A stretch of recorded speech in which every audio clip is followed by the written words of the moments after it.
Good morning, DJ and PK. It's 97.5 The Zone. Welcome in on a Monday morning. Well, Saturday night, the Aggies won at home, the Cougars won on the road, and then the Jazz shocked the Rockets, too. There was a lot going on. We're going to get to all of that. Plus, the Utah Hockey Club won yesterday, lost to the Kings Saturday, but bounced back and beat Vancouver, so now they're 4 points out of the last playoff spot in the West. For more, let's get to Adrian Denny and the best of the postgame show. DJ and PK, a big 2-1 victory for the Utah Hockey Club on Sunday evening at Delta Center in game number 58, and the first time all season that they've had their complete lineup is Logan Cooley returned after missing 7 straight games. Sean Dursey reappeared for Utah on Saturday in Los Angeles after missing 52 straight games, and the team picks up a big victory over the team they're chasing in the Western Conference wildcard race, now within 4 points of the Canucks and that playoff spot. 8 seconds left. Utah circling a big win here. 3 seconds. They send it all the way down. Game over. Utah takes 2 points in regulation against the team they're hunting in the Western Conference. A 2-1 win for Dylan Guenther, Logan Cooley, and the Utah Hockey Club. Is Utah now 4-1-2 in their last 7 at Delta Center, so the home wins and the home standings points are starting to add up. Game 2 of the 4-game homestand Tuesday against Chicago. Thursday, Minnesota will be in town, and then Saturday, the Devils will be at Delta Center. But Utah taking it 2-1, and in Logan Cooley's return, he gets his 16th of the year, 2 minutes and 8 seconds after Vancouver took a 1-0 lead on the power play in the second after a scoreless first. This has been a very good defensive team in Vancouver. High shot, tips in, and they score! Marino had the drive. It was angled in. Cooley gets the tip in his return to the lineup. Utah just dominated shots on goal in this game. 32-15, holding Vancouver to less than 10 shots at even strength, 5-on-5, as they had 6 of their shots in this contest coming on the power play. But it would be the Utah power play that would come through and get the game winner. Cooley scored Utah's first. Dylan Guenther would score the second. The top duo in the National Hockey League, 21 and under. Logan Cooley, and now Dylan Guenther here with Sunday's game winner. Sergachev for Keller, left circle, pass across, Schmaltz, shoot, tipped in, and they score!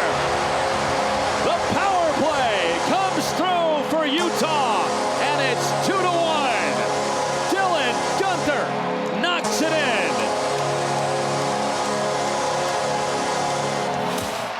Captain Clayton Keller assisted on both Utah goals as he continues his career year, his 16th multiple-point game of the season, now up to 63 points in 57 games. Nick Schmaltz, on his 29th birthday, assisted on Utah's game-winning goal as well. He now has scored in all 4 games in the NHL that he's played on his birthday. Karel Vejmelka stops 14 of 15, 11th time this year. Utah's allowed a goal or less in a game. They have 10 wins in those contests. 7th time this year for Vejmelka allowing a single goal or less. So felt like a playoff game on the ice in Delta Center as usual.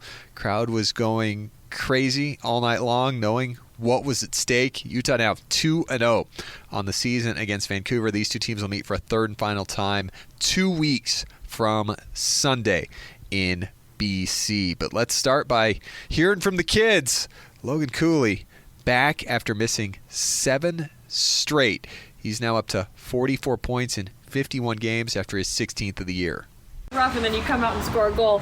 As the game progressed, how'd you feel? Yeah, pretty good. I mean, obviously it's a huge win for us, and big goal by Gunner there. But overall felt pretty decent. Wasn't the best, that's for sure. But it's good to be back out there, and like I said, get a win. How this team sees the moment when the pressure, of the third period kind of got to a point. Obviously, you guys pull out with a 1-goal win. But how did you see your team rise to the occasion?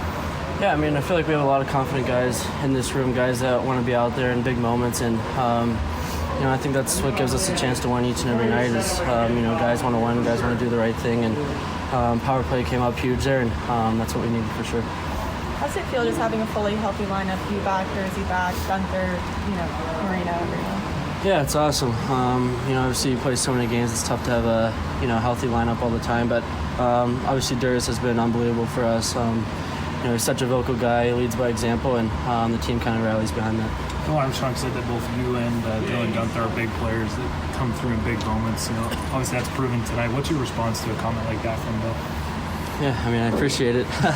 But, like I said, I think, like our whole team, but I think, especially me and Gunnar, it's, the best players in the league. You watch guys like McDavid, all those top guys like to be out there in big moments. And for us, I feel like that's what we like too is, we want to help the team win, and whether that's, playing good defensively, coming up in big plays, scoring big goals, I definitely take a lot of pride in that. I feel like the younger players you included learn from games like this when they're kind of playoff atmosphere stakes in that way?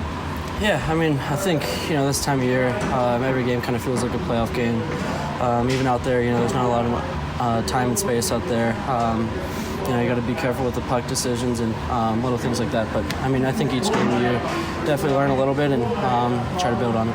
What does it mean to you guys to be playing meaningful hockey to cut that lead in the standings down to 4 points? Yeah, it's awesome. Obviously, that's what you play for. You play to, eventually get into the playoffs and one day win a Stanley Cup. And for us, that's what we're building for. And it's fun to be in these games. It's fun to be in these tight games, and especially when you're winning, it's the best feeling. How are you physically feeling just from the injury?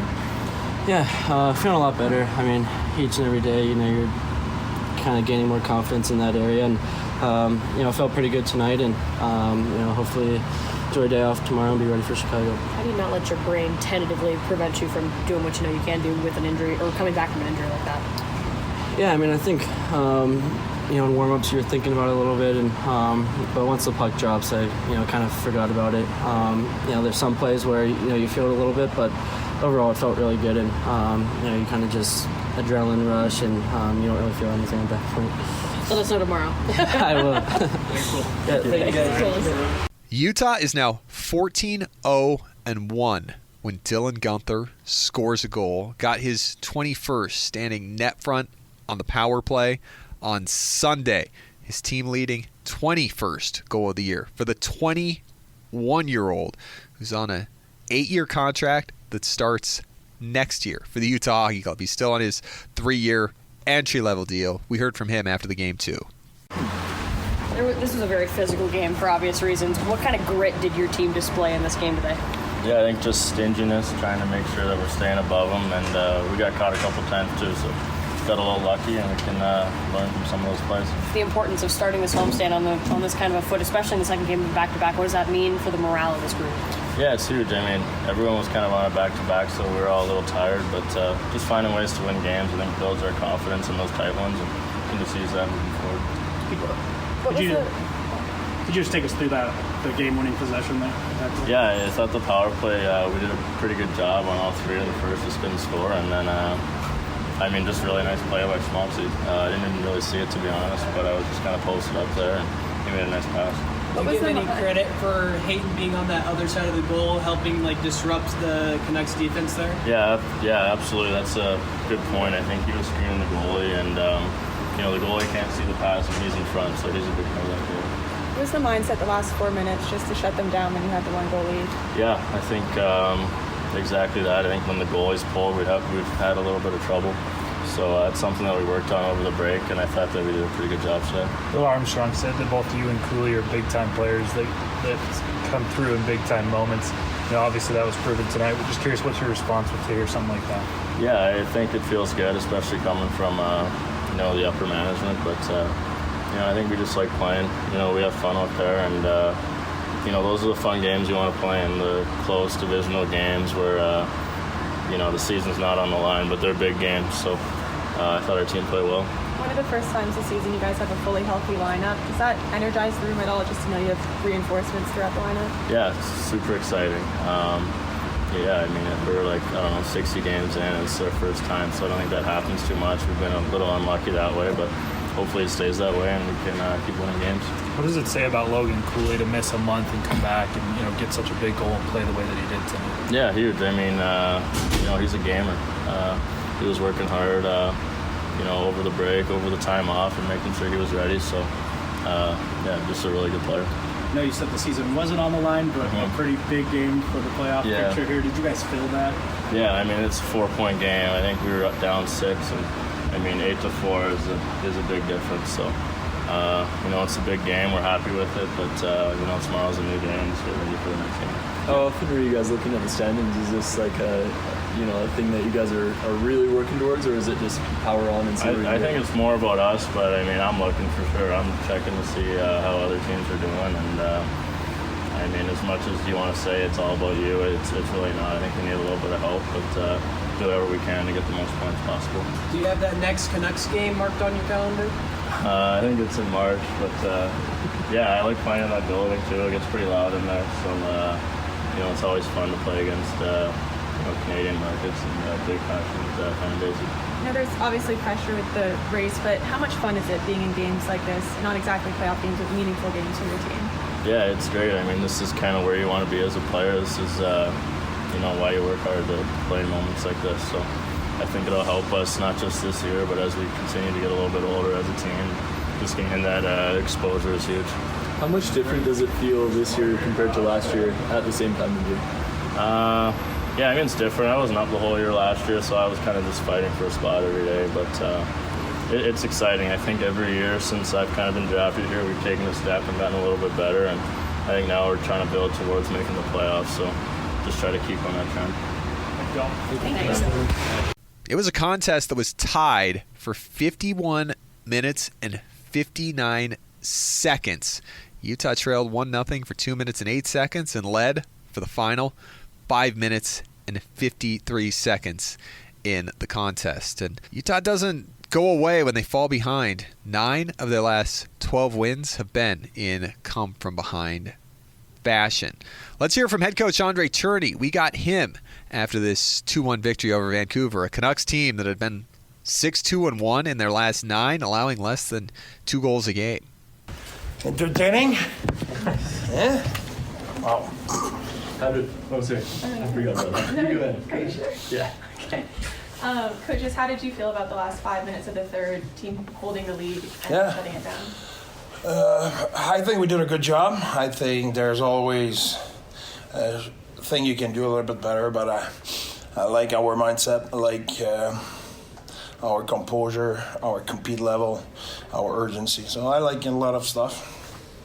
I'm happy. So the 2 young guys, the 21-year-old and the 20-year-old, are the goal scorers there. Yeah. Does it feel like they're starting to take the reins of this team and make it their own?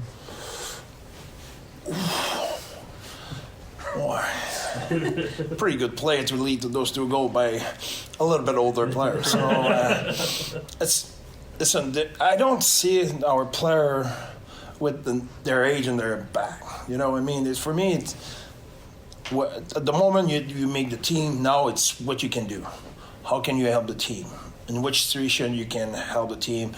How can you perform on a consistent basis and stuff like that? So I understand the fact they're young, but they're a good player as well. I think there's Coles did not play a long time, come back, he get that touch, good for him. He will be better. He still have growth in his game. His game is not where it was. Gunner's playing solid in the hockey. He's playing 5-on-5 defensively, offensively. Get on the forecheck. He's playing good. That line is playing really good hockey. So, yeah, I'm happy about, okay, I'm excited about the 21 years old, but how old is 8? Don't know how old he is, but does he play hockey? He's solid, you know what I mean? He's rock solid. So I think there's a good team on the other side who they knew how important was that game. And we arrived and we played solid. And in the tough schedule, back-to-back, and so on and so forth. Same thing for them as well. But I'm happy about that game. What do you think made the defense so stifling tonight? I think it's effort of everybody. normally when you have that kind of a defensive performance, it's because you play as well, really good offensively. You possess the puck, you put the opponent on their heels. I cannot say that about the way we play offensively today. I think we didn't have our execution. We didn't generate as much speed as we do lately. But that highlight the point of how we played defensively. We blocked shots. We were stingy in our neutral zone, stingy in our D zone. So there's a lot of positive of the way we play without the puck today. I'm fully aware there's a lot of time left, but how much, just mentally, how much better does it sound to say 4 points down versus 8 points down? Much better. Much better. I seriously, that's now you're 4 points. That can go fast. That can, 8 points. Now you need to look at the entire schedule in the NHL to see this and that. So now Calgary is ahead of us, and St. Louis right there, and I'm right there. So there's a lot of team who are hunting for that spot, but we give ourselves a chance. So we want to play. We talked a little bit earlier about the age, but there's an opportunity for us to learn, to grow. You look who was on the ice at the end of the game with the minute sum. You have Aids, you have Gunner on there with Curfew. So there's a lot of young guys, and we talk about Sergey and Johnny like they were grandfather. They're 26 years old. So that's pretty good. As a coach, is it nice to have the healthy lineup depth in terms of game management in nights like tonight? Especially in the back-to-back.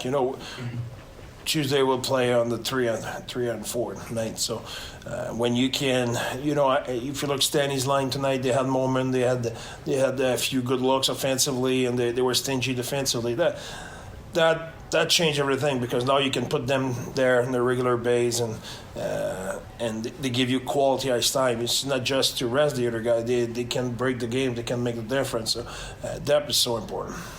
On the broadcast tonight, we talked a little bit about how pressure is a privilege, especially towards the end of that game. We've seen this happen before where the pressure's too much, but today it seemed like that wasn't the case. Yeah, exactly. I think it's when you're a young team, it's like with your kids, it grows so fast. It's our team is growing, learning. Unfortunately, growth as a human being or as a team come with mistake. You make mistake, you learn from your mistake. Mistake is a good teacher. Unfortunately, as a coach, you will like to skip that part, but it's just the way it is. So I think you see growth in our team. You see our guys getting better, more comfortable in those tough situations. So that's true. What was your opinion on the penalties tonight? Just kind of discipline and whatnot. Yeah, we played a really good game. I'm happy about the way we played. How valuable is it to have a guy like Josh Stone on your roster who's unselfish and has just a ridiculous motor? I mean, the guy seems to always be flying down the ice. Good call, Cole. His stick, his forecheck, his pace, his energy tonight, he was really good. At the end of the game, I was debating to put him on the ice in that last minute, put some veteran instead, but he played a really solid game, was one of our better players today. Thanks, Coach. Thanks, everyone. So Utah played that close, low-scoring affair with the Canucks and found a way to push through in regulation. And winning in regulation, that's so big because Utah gets 2 standings points and the game doesn't go to overtime, so Vancouver doesn't get anything for losing. You go to overtime and you win, the other team still gets a point. Tonight, winning in the 60 minutes of regulation, Utah gets 2 points, Vancouver gets none, with it now 4 points. The Canucks, who continue a 5-game road trip coming up on Wednesday in Los Angeles, while Utah continues a 4-game homestand. Sunday started 15 of Utah's final 25 games in the regular season that'll be played here at Delta Center. 7 o'clock Tuesday night, our next action with Chicago will be on the air here on 97.5, the KSL Sports Zone at 6 with Hockey Night in Utah. All right, there's the best of the post-game show for the Utah Hockey Club. Up next, the Utah Jazz and the Aggies and the Cougars. Stay with us. Good morning, DJ and PK, proudly presented by our title sponsor, Black Desert Resort, Utah's premier golf resort. Well, the Utah Jazz beat the Houston Rockets Saturday night. That was a little unexpected. The Rockets are one of the best teams in the West. The Jazz are one of the worst teams in the West, and yet the Jazz won. How'd they do it? Let's get to the best of the postgame show. True Jazz recap here on DJ and PK 97.5, the KSL Sports Zone. Jake Scott with you. The Jazz win over the Rockets on Saturday, 124-115. Huge night for Keontae George, 30 points, 8 rebounds, and 6 assists for Keontae. But 6 Jazz players were in double figures. Lauri Markkanen with a double-double, 23 and 10. Walker Kessler with a double-double, 11 points and 17 boards. And Isaiah Collier had a double-double, 12 points and 10 assists for him. Let's get to the post-game sound and start things off with Jazz head coach Will Hardy. That's a really, really impressive win for our group. That's a good team we just played. Outside of our free throw shooting, I thought that we outplayed them in almost every category, and that's a credit to our guys. You know, we won the paint by 30 points. They're a team that scores a lot in the paint. We won the glass by a lot. We held them to 8 offensive rebounds. They've been a team that's been a really, really good rebounding team this year. I thought our group met the physicality that it took in this game. Obviously, keeping our turnovers down to 8 against a physical defense like that, it gives you a chance to win. And I'm just proud of the guys, because another night where we have different lineups, 6 guys in double figures.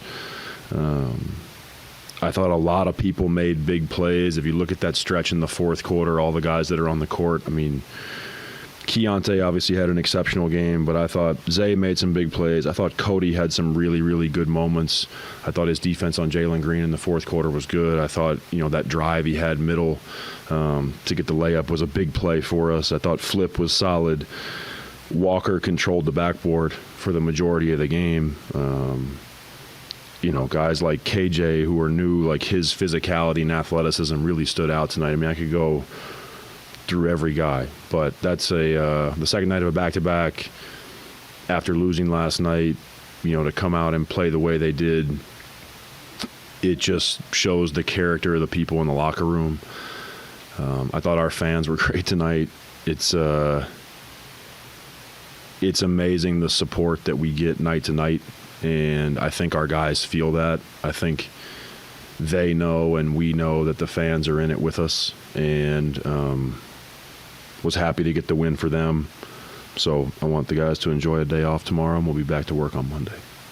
There are nights when the youthful inexperience has hurt you, right? But this was kind of proof of concept a little bit. Those two guys go out this win and played well.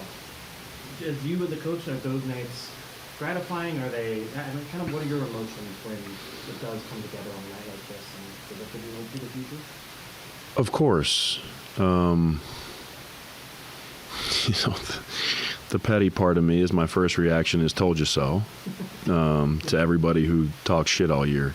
It's these guys are young and they're getting better and they're working really hard, and I have the utmost belief in them. I have the utmost belief in what we're doing. I have, I'm there every day. You guys are there every day. Like, you see the way these guys conduct themselves. You see the attitude and the spirit of the team every day. Like, I don't, outside of a couple of tough moments, I've never felt like, oh man, the guys are like in the tank and what are we going to do?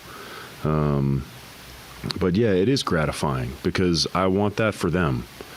Like, I want them to have nights where their work really shows, and all of the things they're doing to work on late game situations, all the things they're doing to deal with the learning moments on tough nights, like they face it. They come in the next day, they watch the film, they go through practice, they don't make excuses, they face what happened, and they just try to get better. And so to do it tonight on the second night of a back-to-back, and to do it against a good team, it does make you feel good. I'm proud of them, and I want them to enjoy it, and then we get back to work. You mentioned Keontae's game. There's two parts of it that I kind of want to talk about specifically. One turnover, and then his ability to get defensive and make all the shots. But how important are those two pieces particularly to the game? They're going to be big determining factors in whether he plays well or he doesn't on a night-to-night basis. The pathway to, he had 30 tonight. I don't expect him to score 30 every night, but the pathway to 30 is hard without free throws. And he does a good job of playing with angles. He does a good job of getting people leaning, and then he plays in a straight line after it and doesn't let them get back in the play. But he and Isaiah, they are both young decision makers, and their ability to have nights where they take care of the ball collectively impacts our team in a massive way. It's not that they're the only ones that can have a turnover. We play a style where a lot of people touch the ball, but they're the two primary decision makers for us. And they know that, and they take that responsibility seriously. So to have a night where Keontae has one turnover, but also where they have 4 between the two of them, like, that's a really good number. Because they turned in 16 assists. And so I'm really happy for Key, but I'm happy for he and Isaiah, like, as a young, tandem. They're both managing the decision making together. And it's nice to see a night where they really did a good job taking care of the ball. Keontae, after the Astro break, kind of said that going and rubbing shoulders with all those guys really kind of opened his eyes a little bit of what he needed to do. And I guess, how is that going to be helpful to him this weekend to have that experience? It's invaluable because you can talk about it all you want. You can say things all you want, but when you see it up close and you get to actually hear it from those guys, what their routines are, you can see how they carry themselves, you can see the mental and emotional energy it takes to be a star player in this league.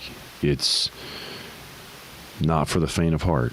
And if that's really what you want, you have to be able to embrace the fact that it's going to be really hard and it's going to be tiring, and there's going to be a lot of moments where you have to hide the fact that you're not having a great day. And I think that he got to go and experience the weekend, be around a lot of those guys, all of whom he has respect for, and based on Keontae's age, some of them he grew up watching. And so it's a moment that he'll always remember, and it also is kind of one of those probably energizing moments where you see, that's what I want. They have what I want. They are where I want to be. And anything that those, all-star level players say to a Keontae is going to hold so much more weight than something that I say, because they're living it. They're doing it. So it was a great experience for him. I know he had a really great weekend, and he definitely has come back refreshed and re-energized. You seem to do a good job tonight of recognizing who is defending him and attacking that person specifically, whether he's driving around Jeff Green or bullying Reed Shepherd. Is that just going through the batting order a few times, recognizing who's defending you, or do you have a report that runs to say this is how you do it? I think it's been worked on. It's been talked about, but that's Keontae becoming more comfortable and more aware. I think sometimes in the NBA, the reality is they can score on anyone. The guys are all that talented offensively. But understanding which matchups may be more favorable, and then when I get those matchups,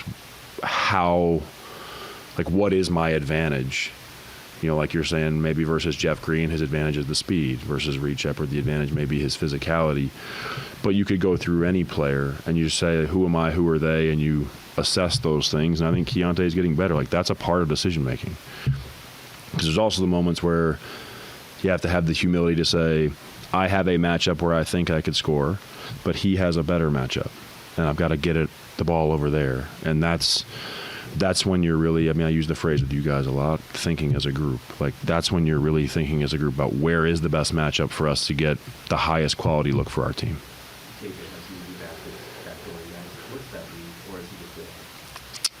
He's good at it. And cutting, something we talk about a lot as a group. It's an innate skill that KJ had before he got here, and so he's fit in naturally to some of those spots. My favorite one was the Keontae gets blitzed, ball goes in the pocket to flip, and KJ cuts the corner and Flip throws him a lob. Like, that play is something that read is something that we work on, but KJ gets the credit. He's been here.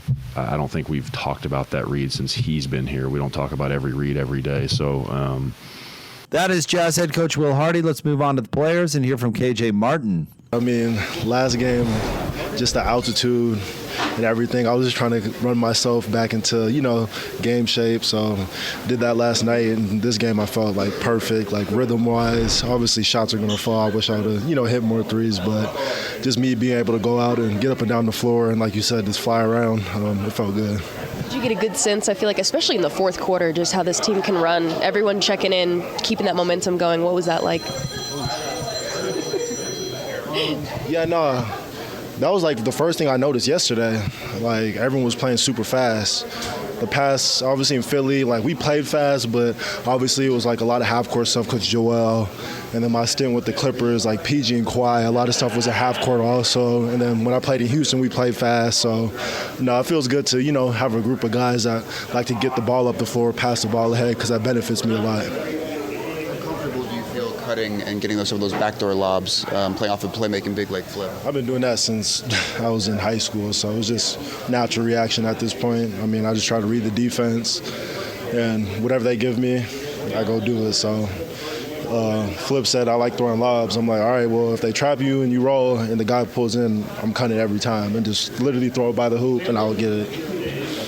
Is there something refreshing about being on a new team and just playing instinctually? Like, maybe you don't know every play, you don't know everything, but you're kind of just free in your mind? Yeah, I mean, I talked to, the coaches and Will and stuff like that. Like, he said, like, ask questions, which I don't have a problem asking questions, but I told him, like, I'm going to go out and compete and play as hard as I possibly can. So just me going out and playing hard, it covers a lot of stuff.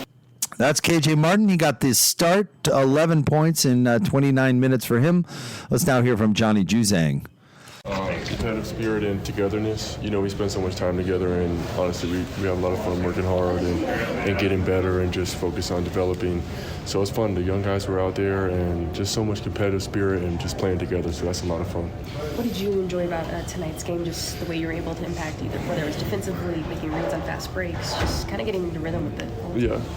I just love to compete, so any chance I get to compete and go out there and play to win is all I can ask for, really. So just being out there,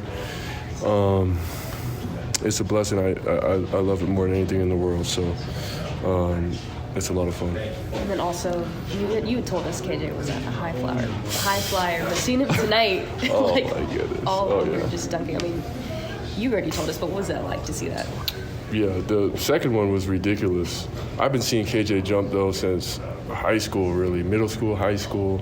So he's been having that. Really, I don't think he even really shown, really what he could do. So he's an exciting player to watch, definitely. That is Johnny Juzang. The Jazz win. They beat the Rockets on Saturday, 124-115. Next up, the Jazz take on the Blazers at Delta Center tonight. Tip-off will be at 7. Pregame begins at 6. There's the best of the postgame show when we come back. The Aggies and Cougars picking up big wins Saturday. That's next. Stay with us. Good morning, DJ and PK. It's 97.5 The Zone. Well, the Utah State Aggies did it. They defend their home court. They beat the San Diego State Aztecs.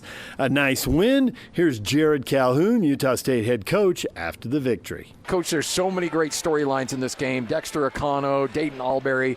But this is a game that you really, I got to imagine, in that locker room said, this is a hell of a team victory here. Yeah, I mean, we told them at halftime, if you want to play in the NCAA tournament, we got to win this game. I mean, point blank. Like, if you want to play to the standard of what this program's about, playing in the NCAA tournament, you got to win your home games, right? So this will carry major weight with the metrics.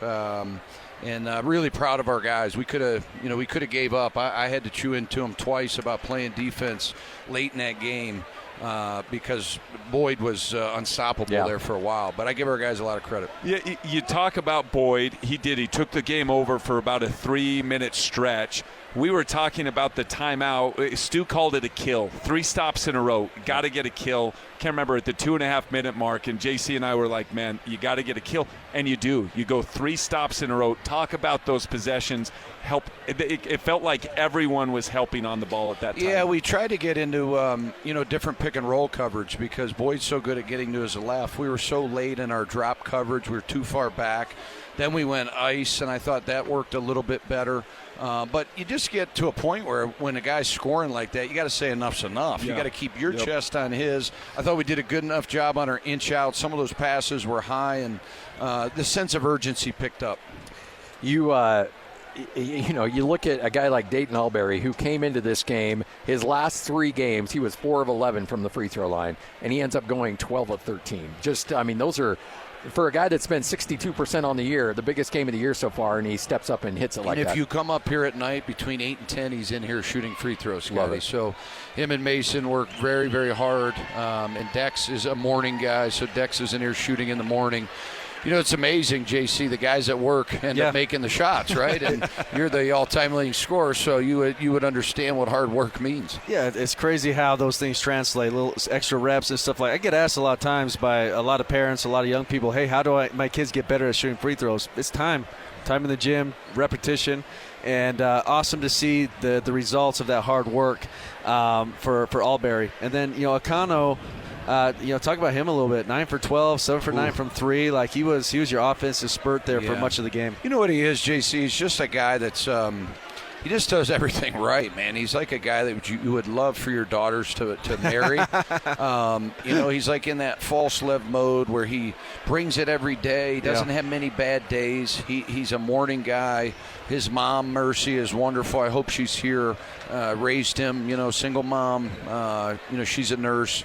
And just a great kid. I mean, their assistant asked me before, because they recruited him too. It actually came down to us and them. And, when Aduje went into the portal at the 11th hour and, demanded what he wanted, woke us up in the middle of the night in our Airbnb. We had to get to plan B quick. And Dexter Akana was that guy because we told him no, we were not going to take him. And I love the trade. I think the trade's been pretty good. Oh, great trade.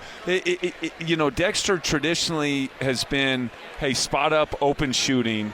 Tonight it felt like you were running more action for him. I mean, once you saw that and he was seeking it out, at what point did you say, okay, let's keep riding this horse? Yeah, Mace could just really never get going. It was almost like he had the yips a little bit, like he was open, but then, you can drive it. But, to me, it's like he passed up a couple early transition. On this one. Like the one mores, you got to let those things ride, and he didn't. And they kind of got, clunky with his offense. So I was like, we got to get Dex shots. And Tuck missed a ton of shots too. I mean, I don't know how many more open shots we can get him.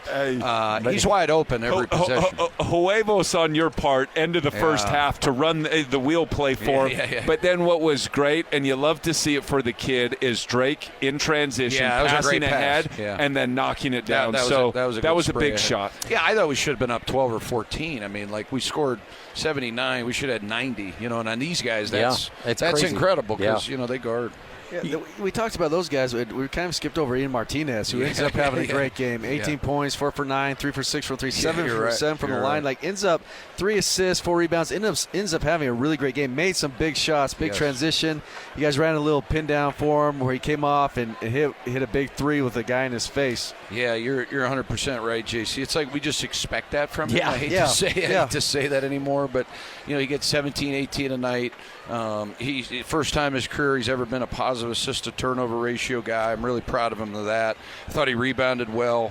But Mason, he made a huge play, stole the ball. Yeah. He had 9 rebounds. So a guy that has an off night, he figures it out with some defense, some toughness. Gadaretsky gets 6 rebounds. As a team, guys, we out-rebound them by 8. They're massive. I mean, huge. Their roster's $2.4 million in the size that these guys have. Triple our NIL budget. You know what I mean, JC? So it's even more rewarding. rewarding when you beat those teams. I love it. Absolutely. No, I walked in the gym, and when I sat down, I kind of looked at Spencer. I go, "Oh, did we play? We played against guys like this? Like they just seem so big, so athletic." Coach, I told him they wear smalls. We were wearing XL, so it looked baggy. You couldn't see the definition, but they all wear small jerseys, but they are really big. And speaking of big, so Aubin had his struggles in certain areas, but huge job on the boards on keeping it alive. There were numerous balls, and Dexter's layup with a few minutes to go, it all came because Aubin came and just kept the ball alive. No, you're right, Spence, and those are plays that don't come into play. But, JC, I got to tell you this before I go up. So Steve McLean, I talked to Steve the other day, and I had to bust his chops about not recruiting you. He claims that he did. I said, JC and I become pretty close. Yeah. And he said you did not recruit. You didn't. He said he did, but I don't know. Look, to be perfectly honest, Wyoming, this is what I would love to just go to lunch with the guy. I would, because we never. I met one time. I had one conversation with him. Really? That was, I went to Laramie, sat, watched the game. They brought me in the locker room, talked to me. That was the only conversation I had with the guy. So I was a Wyoming guy. It was one more phone call, and I would have been at Wyoming. Dude, wow. a lot of I'll be honest. Worked out well for the Aggies. It worked out well for the Aggies. But I busted his chops the other day. He called me about something else. I would love to talk to him. A lot of dudes have gotten fired because of this guy. In all seriousness, down south, school not named of, assistant coaches got fired because it happens all the time, though. No, I know. They miss it. You hear all the stories of how guys Joe were going. Mazzulla and I joke about this one. So Haywood Highsmith, his father played at Fairmont State, was in our Hall of Fame. He lived in Fairmont, West Virginia. We did not recruit his son. He plays in the NBA. Went to the school in our league and became a two-time All-American. So every time the Miami Heat play the Celtics, he texts me, he says, Haywood Highsmith. Well, they hit on JC, but there's a Damian Lillard story that's floating around somewhere. Yeah, that's a good one, too. There's so many misses. Were you on that broadcast tonight, Jason? Yeah. He was here. It was awesome. He was kind enough to invite me. He was like, Connor hits number 7. He's like, okay, now let's calm it down a little bit. We got my record's 10. We don't need. What is the record? 11. 10. Yeah. They'll probably ask me about. Then he got his fourth foul, and I was like, well, there it goes. So you gotta. You're better. More opportunities on the court than off the court. Here's Utah State head coach Jared Calhoun. Now let's get to the Cougars.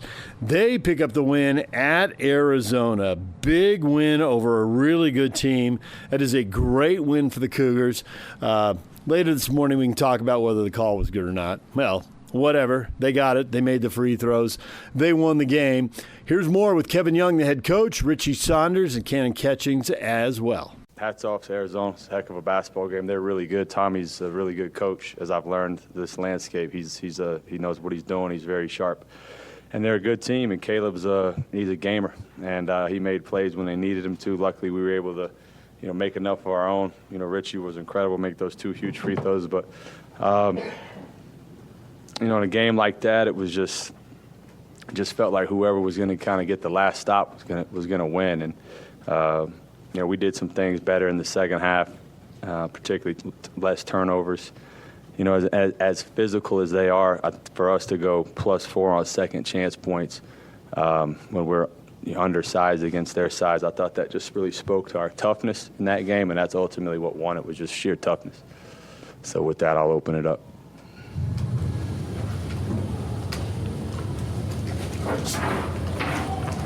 Kevin, how are you guys able to just take care of the ball so well in the second half after, I think, 7 turnovers in the first half? And what adjustments were made to get more opportunities? Yeah, I thought we showed them some stuff on the film at halftime that was certain things that we saw in their defense that we were certain matchups we were trying to attack a little bit more with a little bit more intentionality. I thought that was the difference. Was that the last play? The last play, was that the play you designed and you wanted? And what did you see before you planted? Yeah, I mean, it's we were in a similar situation, less time on the clock at Utah, and I kicked myself for not having the right thing dialed up, and so it's something I've spent a lot of mental time on in that particular situation. And the play broke down, but ultimately we wanted to go to Richie, and he was able to make a play, and that's what you got to do in a game like that. Plays are great, but players got to make plays, and that's exactly what happened. Richie, could you kind of just, what was your thoughts on that play, and were you trying, drawing that foul? How did that work out, or were you planning to go that direction, or with it? Yeah, I mean, basketball's all a game of reads. They initially cut off what I was hoping for, a three at the top, but yeah, I mean, there's only so much time on the clock, and just trying to figure out how in the world to make something happen.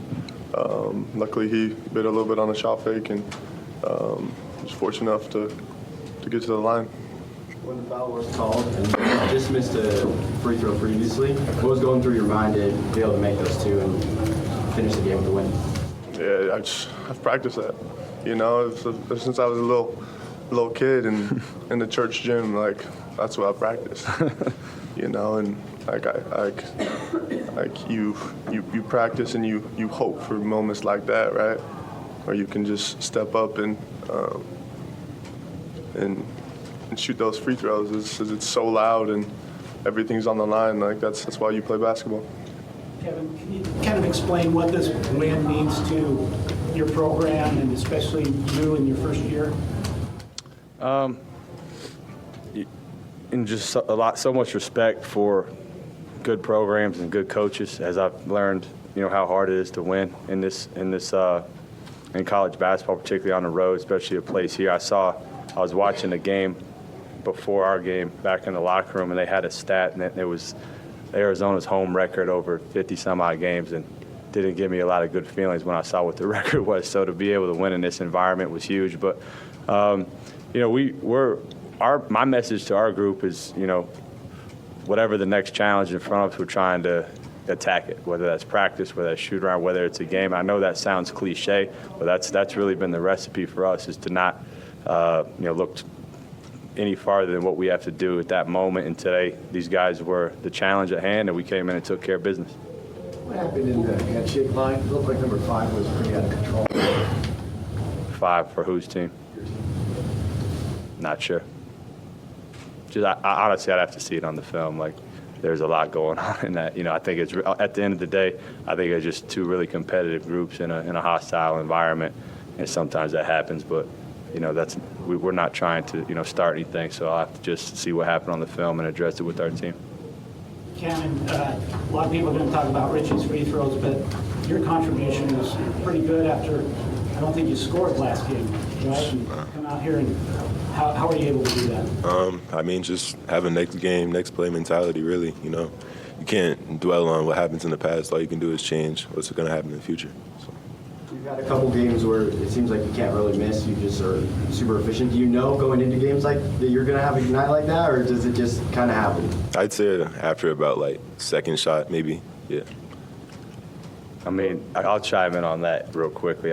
He with his size and his high release, I tell him all the time, you're either going to make it or miss it. The defense has nothing to do with it. And so when he's aggressive looking for his shot, he really changes the game for us. I'm honestly really proud of Cannon.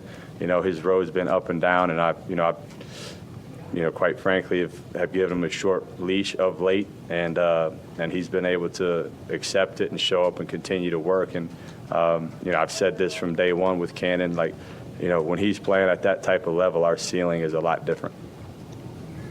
Richie and Cannon, do you guys feel like a different team? Just a few weeks ago, a different game with Arizona. What was the key, or is it just more confidence, toughness with your bunch, or what's the difference? Yeah, we learn, right? Every game you get an opportunity to learn, and we took a lot out of the last game, and moving forward into the games after, and including this one. And I hope you learn, especially in just by losing, right? As hard as that is, but it's just all learning. Any other questions? Yep, go ahead. Coach, any initial expectations for ASU? It feels like ages ago since we played them. They were our Big 12 opener. So, in this league, man, every game feels like it's a dogfight. I know they've been on the short end of some of those, where they're, have had a couple of losses and so forth. But, they're a team that's going to be hungry. They've got talent, Coach Hurley does a good job, and we'll have to decompress from this for sure. But I think for me, it's not okay. Hey, you beat them by a big margin in the first game. We learned that from Cincinnati. We took care of Cincinnati really well, and they smacked us when we went to their place. So we'll have to just approach it with the mentality of it's a new game and see how put the game plan together and give it our best shot. Coach, since the West Virginia game, your level of physicality has gone up a notch, it seems like. What would you attribute that to? Our team just learning, I think even though these guys were in the Big 12 last year, it was 1 year. It was my first year in it. And I think for me, I won't speak for the players on this, for me early on in Big 12 play, it's just officiated so differently. And I'm not crying or knocking the official. It's just what it is. And I'm not saying it's good or bad. It's just totally different than what I was coming in from. I've said this before. I think players would foul out in the first quarter if the NBA was ref like this. And I had to adjust. Our messaging had to adjust to our players. Some of our tactical stuff offensively, we had to adjust to play with more physicality on offense. And so I think it's just been a lot of learning, honestly, and then the guys stepping up to the plate. And, this guy's battling a 7'2" guy down there, however tall Baysar is. You know what I mean? And so we just have to learn, and our guys have been able to put it in play. All right, there are the Cougars after the win. When we come back, what is trending? The headlines are next.